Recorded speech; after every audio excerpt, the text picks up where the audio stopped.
पाकिस्तान ने इंडिया के 36 border areas की लोकेशन और मिलिट्री बेस पर अटैक करने की कोशिश की, लेकिन इंडिया के शानदार एयर डिफेंस सिस्टम ने इन सभी ड्रोन और मिसाइल्स को ऑलमोस्ट जमीन पर पहुंचने से पहले ही डिस्ट्रॉय कर दिया। इंडिया के एयर डिफेंस सिस्टम में मल्टीपल लेयर की सिक्योरिटी लगी हुई है। हम वन बाय वन बात करते हैं। सबसे पावरफुल इंडिया का एयर डिफेंस सिस्टम S-400 है, जो रसिया से हमने खरीदा है। इसमें लगे मिसाइल 400 किलोमीटर की दूरी तक के किसी भी मिसाइल, ड्रोन, फाइटर जेट को हवा में ही डिस्ट्रॉय करने में सक्षम है। और सबसे अच्छी बात यह मोबाइल एयर डिफेंस सिस्टम है, जिसको जरूरत के हिसाब से अलग अलग लोकेशन पर ट्रक की हेल्प से ले जाया जा सकता है। अब इस सिस्टम में मल्टीपल डिवाइसेस होती है। सबसे पहले काम होता है टारगेट को डिटेक्ट करना, जिसके लिए ट्रक पर माउंटेड यह रडार 600 किलोमीटर की रेडियस तक किसी भी ऑब्जेक्ट को डिटेक्ट कर सकता है। अब इसकी टेक्नोलॉजी इतनी एडवांस है कि यह इस रेंज में high speed jet, high altitude missile और गाइडेड क्रूज मिसाइल जो लो एल्टीट्यूड पर फ्लाई करती है, उनको भी यह 600 किलोमीटर की दूरी तक पकड़ लेता है।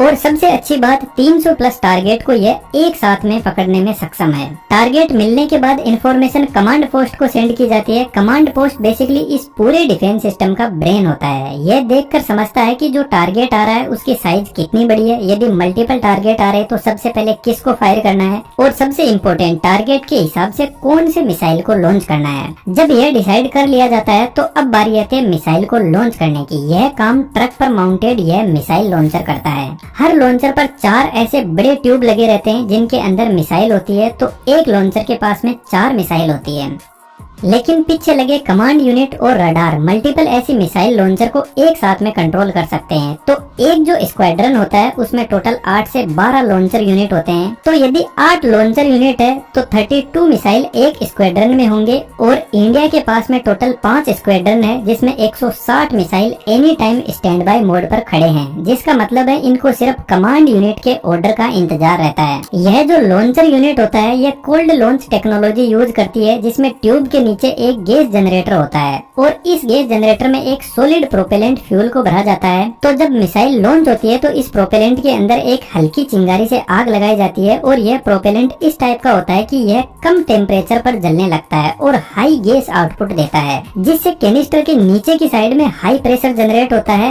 लगभग 50 से 100 बार का प्रेशर जनरेट कर देता है। यह प्रेशर पिस्टन पेड पर जाता है और पिस्टन पेड ऊपर उठने लगता है मिसाइल को लेकर। सबसे पहले प्रेशर से ऊपर का जो केप है वह ब्रेक होता है और मिसाइल बाहर निकलती है। यह प्रेशर इतना ज्यादा होता है कि यह मिसाइल को 20 से 30 मीटर तक ऊपर फेंक देता है। उसके बाद में मिसाइल के अंदर सॉलिड प्रोपेलेंट फ्यूल होता है, वह बर्न होना स्टार्ट होता है और मिसाइल अपने टारगेट की तरफ बढ़ती है। यह जो लॉन्च कैनिस्टर होते हैं यह टोटल 4 टाइप की मिसाइल को लॉन्च कर सकते हैं। इसको आप यहाँ पर देख सकते हो। इन सभी की अलग अलग रेंज होती है। तो टारगेट की दूरी और साइज के हिसाब से किस मिसाइल को लॉन्च करना है यह कमांड पोस्टर लॉन्चर यूनिट को बताता है। इसके हिसाब से फिर लॉन्च किया जाता है। यहाँ पर हाईएस्ट मिसाइल की रेंज 400 किलोमीटर की है, लेकिन हमारा जो रडार है वह 600 किलोमीटर तक देख सकता है। तो फ्यूचर में यदि हमारे पास में और पावरफुल मिसाइल आती है तो उसको यह सिस्टम आराम से संभाल लेगा। लेकिन यहाँ पर जो मिसाइल है उनमें से कुछ मिसाइल ऐसी भी है जिनमें एक्टिव रडार सिस्टम नहीं होता है। इनको रेगुलरली गाइड करना पड़ता है कि आपको किधर जाना है और कहाँ पर एक्सप्लोजन करना है। तो फिर इस मिसाइल को गाइड करने के लिए फायर कंट्रोल रडार स्टेशन होता है। एक जो स्क्वाड्रन होता है उसमें 6 फायर कंट्रोल रडार यूनिट होती है और यह कंटिन्यूअसली मिसाइल को फीड करता रहता है टारगेट की लोकेशन और उसी के हिसाब से फिर मिसाइल आगे बढ़ती है। अब यह जो मिसाइल होते हैं यह लॉन्च होने के बाद में मार्क 5 से मार्क 6 की स्पीड पे चलते हैं। तो इतनी स्पीड पर यह लगभग फाइटर जेट, ड्रोन और मिसाइल्स को पकड़ लेते हैं और इसी स्पीड पर चलते हुए टारगेट से टकराते हैं और इसमें लगा प्रोक्सीमिटी फ्यूज प्रोपेलेंट को एक्टिवेट करता है और एक जबरदस्त ब्लास्ट करवाता है। लेकिन यहाँ पर कुछ इम्पोर्टेंट चीज है, यह जो चारों यूनिट मिलकर एक सिस्टम को कंप्लीट करती है, यह चारों अलग अलग जगह पर होते हैं जिनकी लोकेशन जनरली किसी को पता नहीं होती। तो पाकिस्तान के जितने भी मिसाइल्स और ड्रोन आए थे उनको इसी सिस्टम ने हवा में ही डिस्ट्रॉय कर दिया। लेकिन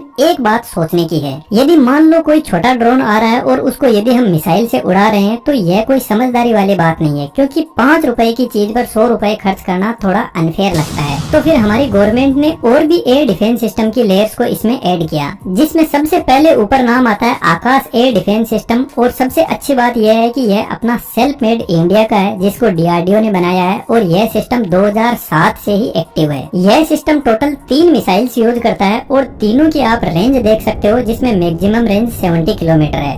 इस सिस्टम की स्पीड S-400 वाली मिसाइल से लगभग हाफ है मार्क 2.5 तक। अब जो मिसाइल की वर्किंग होती है वह लगभग सभी की सेम ही होती है। मिसाइल के आगे के पोर्शन में इनका नेविगेशन सिस्टम और कंप्यूटर सिस्टम होता है, सेंटर में वॉरहेड होता है जो फाइनली टकराने के बाद में एक्सप्लोजन करता है, और लास्ट में सॉलिड प्रोपेलेंट मोटर होता है जो मिसाइल को आगे बढ़ाते हैं। अब ऐसे जो मिसाइल होते हैं जिनमें ऑन बोर्ड शिखर सिस्टम नहीं होता है, यह बेसिकली खुद से टारगेट को ट्रैक नहीं करते हैं। ग्राउंड से रडार इनको इन्फॉर्मेशन देता है कि आपको कहां और किधर जाना है, और इस चीज का इन मिसाइल्स को फायदा भी मिलता है कि यदि कोई जेमर सिस्टम लगा हुआ है तो वह इसके सिग्नल को ब्लॉक ही नहीं कर पाएगा, जिससे मिसाइल कंफ्यूज नहीं होगा और अच्छे से टारगेट को उड़ा पाएगा। अब यह जो सिस्टम होता है इसके पास में अपने रडार और कंट्रोल यूनिट होती है जो 25 किलोमीटर के एल्टीट्यूड तक टारगेट को हैंडल करता है। इसके बाद में सिक्योरिटी की नेक्स्ट लेयर जिसमें medium range surface air missile system भी इंडिया के पास में अवेलेबल है, जो फास्ट मूविंग ड्रोन के हिसाब से ऑप्टिमाइज्ड है और 70 से 100 किलोमीटर के एरिया में अच्छे से काम करता है। इसके अलावा हमारे पास में एयर डिफेंस की एक और लेयर है जो मुझे काफी शानदार लगी, इंटीग्रेटेड काउंटर यूएस ग्रिड। यह कोई अमेरिका का नहीं है बल्कि डीआरडीओ का बनाया हुआ ही सिस्टम है। यह